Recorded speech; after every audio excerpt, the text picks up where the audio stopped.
ప్రకాశం barrage దగ్గర బోట్ల తొలగింపు ప్రక్రియ తిరిగి మొదటికి చేరింది. ఎక్కడైతే ప్రారంభించారో అక్కడికి మళ్ళీ చేరింది. అంటే ఏ మాత్రం కూడా పురోగతి సాధించలేకపోయారు. మరోసారి కూడా ఈ బోట్ల తొలగింపు ప్రక్రియకు సంబంధించి ఫెయిల్యూర్ అయ్యారు. నిన్న పైకి లేచినటువంటి ఆ బోట్ ఒక్కసారిగా మళ్ళీ నీటిలో మునిగిపోయింది. పడవలను కట్ చేసి ఆ రోప్ల సహాయంతో లాగితే 2 ముక్కలవుతుందని ఆ రెస్క్యూ టీం భావించింది. కానీ క్రేన్ సాయంతో రోప్లు కట్టి లాగడంతో తిరిగి ఆ బోట్ నీటిలోనే మునిగిపోయింది. బోట్ నీటిలో మునిగిపోవడంతో రెస్క్యూ టీమ్ ఆపరేషన్స్ మరింత టఫ్గా మారాయి. ఇక బోట్లు బయటకు తీయడానికి మరో 2 రోజులు పట్టే అవకాశం కనిపించింది. సో ఇక్కడ మీరు చూడవచ్చు ఆర్టీవీ స్క్రీన్ పైన ముందుగా ఒక టీం వచ్చింది. క్రేన్ల సహాయంతో ఆ బోట్లని పైకి లాగే ప్రయత్నం చేసింది మొదటి రోజున. కానీ ఏ మాత్రం కూడా కొంచెం కూడా కదిలించలేకపోయామో. ఆ బోట్ కొంచెం కూడా కదలలేదు. దీంతో ఆ ప్రయోగాన్ని అక్కడితో నిలిపివేసి కొత్తగా మరోసారి బోట్లని కట్టింగ్ చేసి ఎయిర్ బెలూన్ల సహాయంతో వాటిని బయటికి లిఫ్ట్ చేసి ఆ తర్వాత ఒక పక్కకి లాగే ప్రయత్నం చేస్తామంటూ రెండో టీం కూడా ఆపరేషన్స్ ప్రారంభించింది. కానీ అది కూడా ఏమాత్రం వారికి ఫలితాన్ని ఇవ్వలేదు. ఇక మూడో టీం దిగిపోయి కట్ చేసి ఆ బోట్లని 2 విభాగాలుగా విభజించి ఒక్కో వైపు లాగేద్దామని ప్రయత్నం చేసింది. కానీ ఈ మూడో ప్రయత్నం కూడా విఫలయత్నమైంది. మూడో ప్రయత్నంలో బోట్లని కట్ చేశారు. ఆ తర్వాత కొన్ని రోప్ల సహాయంతో వాటిని 2 ముక్కలుగా చేసేందుకు ప్రయత్నం చేశారు. 2 ముక్కలైతే అయ్యాయి, కానీ తిరిగి నీటిలోనే మునిగిపోయింది. ఏ మాత్రం కూడా కదలకుండా ఆగిపోయింది. మీరు చూడొచ్చు ఆ బోట్ 2 భాగాలుగా విభజించిన తర్వాత ఇది ఒకవైపుగా ఉన్నటువంటి భాగం మాత్రమే అది పూర్తిగా నీటిలో ఏ రకంగా మునిగిందో మనం చూస్తున్నాం. ఏ మాత్రం కూడా దాన్ని కదిలించలేని పరిస్థితి. కింద ఉన్నటువంటి ఆ నీటిలో ఆ మట్టిలో పూర్తిగా కూరుకుపోయింది. సో వారి ప్రయత్నాలు మొత్తం కూడా విఫలయత్నమయ్యాయి. సో తిరిగి ఎక్కడైతే ప్రారంభమైందో బోట్ల తొలగింపు ప్రక్రియ అక్కడికే చేరుకుంది. ఏ మాత్రం కూడా వాటిని ఒకంత కూడా బయటికి తీసుకొచ్చే ప్రయత్నం చేసిన నేపథ్యంలో సాధ్యం కాలేకపోయింది. సో తాజాగా దీనికి సంబంధించి పెద్ద ఎత్తున ఆందోళన కలిగిస్తోంది. ఏ రకంగా బోట్లను తొలగిస్తారో చూడాలి. మరి దీనికి సంబంధించి మరిన్ని అప్డేట్స్ రాజేష్ అందిస్తారు. రాజేష్, సో బోట్ల తొలగింపు ప్రక్రియ ఎక్కడైతే మొదలైంది అక్కడికే చేరుకుంది. మళ్ళీ వాటిని కట్ చేసి బయటికి తీసేందుకు ప్రయత్నం చేశారు. కానీ కట్ చేసినప్పటికీ ఇప్పుడు తీయడం సాధ్యపడడం లేదు. లోపల తిరిగి మళ్ళీ మునిగిపోతున్నాయి. సో తాజాగా ఎటువంటి ఆపరేషన్ చేపడుతున్నారు రెస్క్యూ టీంకి? ఇది టఫ్గా మారిన నేపథ్యంలో వాటిని తీస్తారా తీయరా? అసలు ఎటువంటి ఆపరేషన్తో ముందుకు వెళ్తున్నారు వాళ్ళు?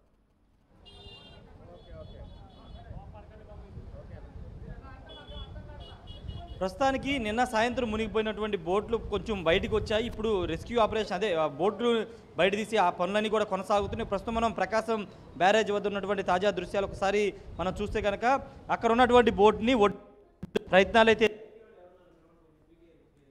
అటువైపు నదికి సంబంధించి అటువైపు ఉన్నటువంటి ఒడ్డుకు చేర్చేందుకు చేస్తున్నారు. నిన్న సాయంత్రం అటువైపు నార్మల్ పొజిషన్కి వచ్చిన తర్వాత మళ్ళీ మునిగిపోయింది. ఈ నేపథ్యంలో మళ్ళీ ఇది పైకి తీసుకొచ్చారు. ఇప్పుడు కొంత నార్మల్ పొజిషన్లోనే ఉంది. దీన్ని తాళ్ళు సాయంతో దాని సాయంతో బయటికి లాగే ప్రయత్నాలు అయితే చేస్తున్నారు. ఇటువైపున ఇక్కడ బ్యారేజ్ని ఆనుకుని ఇంకొక బోటు ఉంది. దాన్ని తీసిన తర్వాత దీన్ని తీయడానికి ఏర్పాట్లు అయితే చేస్తున్నారు. ఇది చాలా బ్యారేజీకి ఆనుకున్నటువంటి ఈ బోటు చాలా వెయిట్తో ఉన్న బోటు. దీన్ని కూడా తీయడానికి పొజిషన్ మార్చడానికి అక్కడ పెద్ద ఉన్నటువంటి 2 వీటితో పాటు సమానంగా ఉండే 2 పెద్ద బోట్లను తీసుకొచ్చారు. మనం విజువల్స్లో చూడవచ్చు. ఆ 2 బోట్ల సాయంతో ఇక్కడ ఉన్నటువంటి బోట్ను కూడా తాడు కూడా కట్టారు. తాడు సాయంతో దాన్ని పక్కకు లాగి ఒడ్డుకు చేర్చే ప్రయత్నాలు అయితే చేస్తున్నారు. చాలా కష్టమవుతుందని చెప్పాలి. ఎందుకంటే 3 టీమ్స్ అంటే మొదటిగా క్రేన్ల సాయంతో దీన్ని బయట తీసే ప్రయత్నం చేశారు. కానీ వర్కౌట్ అవ్వలేదు. తర్వాత ఎయిర్ బెలూన్లు ఉపయోగించి అలాంటి టెక్నాలజీలో బయట తీసే ప్రయత్నం చేసిన బయటికి రాని పరిస్థితి. ఇక కాకినాడ నుంచి ఒక 13 మంది ప్రత్యేక బృందాలను తీసుకొచ్చి 13 మందిని తీసుకొచ్చి వాళ్ళ సాయంతో దీన్ని ప్రస్తుతం రెస్క్యూ చేస్తున్నారు. బెకమ్ టీం కూడా ప్రస్తుతం దీంట్లో పాల్గొంటున్నటువంటి పరిస్థితి. ఆ బోటు లాగితే కనుక అక్కడ కనబడుతున్నటువంటి ఆ బోటు లాగితే తర్వాత దీనికి బ్యారేజీకి ఆనుకున్నటువంటి ఈ బోటు కూడా తీయడానికి అవకాశం ఉంటుందని ఇక్కడ ఉన్న అధికారులు అయితే చెబుతూ ఉన్నారు. ఇక్కడ మీకు ఎటువంటి ఇబ్బందులు ఎదుర్కొన్న ఎటువంటి సమస్య తలెత్తోంది? బోట్లు కటింగ్ అయిపోయింది. ఎయిర్ బెలూన్ టెక్నాలజీతో బయటికి లేపుతామన్నారు. తర్వాత అది సాధ్యం కాకపోవడంతో క్రేన్ల సాయంతో వాటిని బయటికి లాగుతున్నారు. ఇప్పుడు ఏం సమస్య ప్రధానంగా ఎదురవుతోంది?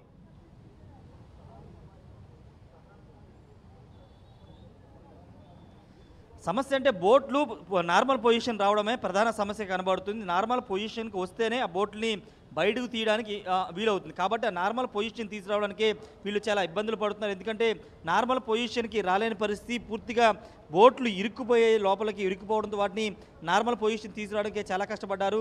ఎట్టకేలకు నిన్న సాయంత్రం అక్కడ మనకు కనబడుతున్నటువంటి ఆ బోటు నార్మల్ పొజిషన్కి వచ్చిన తర్వాత ఒక 2-3 మీటర్ల ముందుకు కూడా కదిలింది.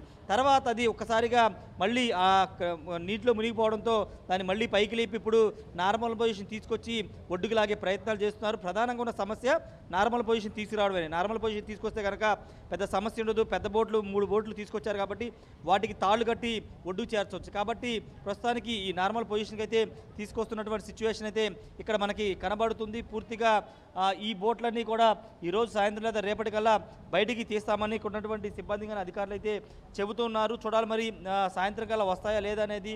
చాలా విశ్వ ప్రయత్నాలు అయితే చేస్తున్నారు కానీ ఏ ప్రయత్నం కూడా సఫలీకృతం అవ్వట్లేదు. ఇప్పుడు ఇది బోట్ల సాయంతో తీసేటువంటి ఈ వ్యూహం అయితే ఫలించే అవకాశం కనబడుతుంది. కొద్దిగా బోటు నార్మల్ పొజిషన్ కూడా వచ్చింది కాబట్టి తర్వాత దాన్ని కొంచెం పొజిషన్ మార్చి దాన్ని ఒడ్డుకి మనకు కనబడుతున్నటువంటి ఆ ఘాటు వద్దకి తీసుకువెళ్తారు. అక్కడ ఘాటు దగ్గర క్రేన్ ఉపయోగించారు. క్రేన్ సాయంతో ఇక్కడి నుంచి అటువైపుకు లాగి పెద్ద వైరు సాయంతో దాన్ని అక్కడికి లాగడానికి కూడా ఆల్రెడీ ఏర్పాట్లు చేశారు. జస్ట్ ఇది ఒక నార్మల్ పొజిషన్కి వచ్చిన తర్వాత పూర్తి స్థాయిలో ఇది బయటకు వచ్చే అవకాశం అయితే కనబడుతుంది. ఏదేమన్నప్పటికీ ప్రకాశం బ్యారేజ్ వద్ద ఇరుక్కున్నటువంటి బోట్లను తీయడానికి శాయశక్తులా ప్రయత్నిస్తున్నారు.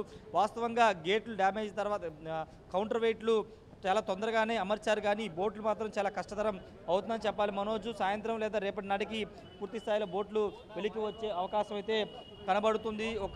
చాలామంది సిబ్బంది కానీ అధికారులు కానీ చాలా కృషి చేస్తున్నారు బయటికి తీయడానికి. మళ్ళీ వరద ఫ్లోటింగ్ పెరిగితే ఇబ్బంది కలుగుతుంది కాబట్టి ఈరోజు రేపటిలోపే పూర్తి స్థాయిలో ఈ బోట్లన్నీ వెలికి తీసే అవకాశం ఉంది మనోజ్. రైట్ రాజేష్, అక్కడ ఎవరైనా అధికారులు ఉన్నారు? ఎందుకంటే సుమారుగా 4 రోజులుగా తీవ్రంగా శ్రమించినప్పటికీ ఈ బోట్లను తీసేటువంటి ప్రక్రియలో ఏమాత్రం పురోగతి సాధించలేకపోతున్నారు, అనేక అడ్డంకులు ఎదుర్కొంటున్నారు.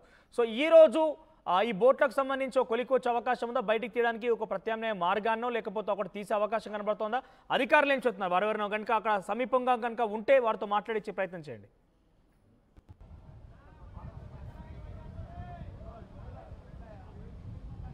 అంటే సాయంత్రం నాటికి ఒక బోట్ అయితే తీసే అవకాశం అయితే కనబడుతుంది. ఇక్కడ అధికారులు ప్రస్తుతం ఎవరు లేరు. ఇక్కడ ఉన్నటువంటి సిబ్బంది మాత్రమే ఉన్నారు. వాళ్ళంతా కూడా ఎవరి పనులు వాళ్ళు నిమగ్నమై ఉన్న సిచ్యువేషన్ అయితే ఉంది. ఒకసారి మాట్లాడిద్దాం. ఇక్కడ స్థానిక ఉన్నటువంటి ఈ సిబ్బంది వాళ్ళతో కూడా మాట్లాడిద్దాం. ఎంతసేపట్లో అయ్యే అవకాశం ఉందో ఒకసారి మాట్లాడిద్దాం. అధికారులు ఇంకా పూర్తి స్థాయిలో రాలేదని చెప్పాలి. ఎందుకంటే నిమ్మల రామానాయుడు నిన్న మధ్యాహ్నం సాయంత్రం కూడా వచ్చి ఇక్కడ పనుల్ని పర్యవేక్షించారు. ఇక్కడ ఉన్నటువంటి సిబ్బంది అంతా కూడా దీన్ని బయటికి తీయడానికి అయితే ఏర్పాట్లు చేస్తున్నారు. సాయంత్రం నాటికి ఒక బోటు ఒడ్డుకు తీసుకొచ్చే ఏర్పాట్లు చేస్తున్నారు. వస్తుందని కూడా చెప్తున్నారు. మిగతా బోటు రేపు సాయంత్రానికి వస్తుందని చెప్తున్నారు. ఈ 2 బోట్లు వస్తే వాటి కింద ఉన్నటువంటి చిన్న బోట్లు కూడా బయటకు వచ్చే అవకాశం అయితే ఉంది మనోజ్. ప్రస్తుతానికి అధికారులు ఇంకా రాలేదు. ఇక్కడ ఉన్నటువంటి సిబ్బంది రెస్క్యూ ఆపరేషన్లో పాల్గొంటున్నారు మనోజ్. రైట్ రాజేష్, సో మొత్తం మీద ప్రకాశం బ్యారేజ్కి కొట్టుకు వచ్చిన బోట్లను వెలికి తీసేందుకు రాష్ట్ర ప్రభుత్వం చాలా తీవ్రంగా కృషి చేస్తోంది. అక్కడ ప్రత్యేకంగా నిమ్మల రామానాయుడు ఇరిగేషన్ శాఖ మంత్రి పూర్తి స్థాయిలో అక్కడే ఉండి పర్యవేక్షిస్తూ ఈ బోట్లను వెలికి తీసే ప్రయత్నం చేస్తున్నారు. కానీ ఈ బోట్లు మాత్రం ససేమిరా అంటూ ఏ మాత్రం కదలడం లేదు. మొదటగా క్రేన్ల సహాయంతో వాటిని బయటికి తీసే ప్రయత్నం చేశారు. కానీ అవి కదలకపోవడంతో రెండో ప్రత్యామ్నాయ మార్గంగా వాటిని కట్ చేసి ఎయిర్ బెలూన్ల సహాయంతో వాటిని పైకి లిఫ్ట్ చేసి ఆ తర్వాత పక్కకు లాగే ప్రయత్నం చేస్తామంటూ కూడా చెప్పారు. ఇప్పుడు తాజాగా బోట్లను 2గా విభజించినప్పటికీ బోటు అది సరైనటువంటి పొజిషన్కి వచ్చి పక్కకు లాగదామనేసరికి తిరిగి నీట మునిగిపోయింది. దీంతో నిన్న కూడా సాధ్యపడలేదు. ఇక మరింతగా ఈరోజు ఇదే ప్రయత్నాన్ని కొనసాగిస్తామంటూ అక్కడ సిబ్బంది కావచ్చు, అధికారులు చెప్తున్నారు. మరి ఈరోజు ఎటువంటి సత్ఫలితాలు అందిస్తుందో చూడాలి.